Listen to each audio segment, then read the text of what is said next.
رسول الله وعده ملاقات داد صلی الله علیه وسلم و ای امت تو هم خوشحال باش، عمل کو سنت و دین رسول الله علیه السلام را. تو و او ملاقی می باشی در میدان محشر.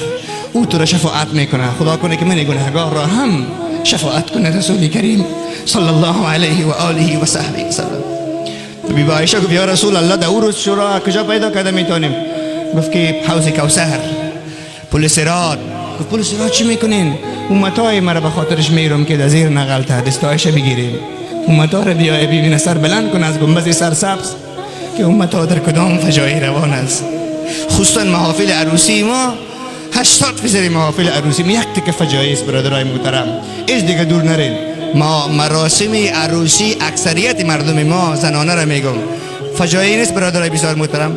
پلها لوچ، سرها لوچ، رقص میکنه، مردا داخل میدرایا، گارسونها با اونا چی میشه؟ فیلمبردارها با او اومد چی میشه؟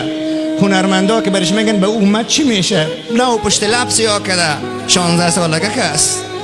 استغفر الله. خبر نداره اون ظالم جان نمی آید در اینجا نمی نشینه که گوش کنه که چقدر محمد رسول الله صلی الله علیه و سلم تا وقت رحلتش که ما نمیتونیم طاقت نداریم گوش کنیم درست وفات رسول کریم صلی الله علیه و سلم. ولی ظالمانه به دینش امروز ظلم میشه، به دینش عمل نمیشه. الله ما و شما را از تاریکین سنت رسول الله نگردانه صلی الله علیه و سلم.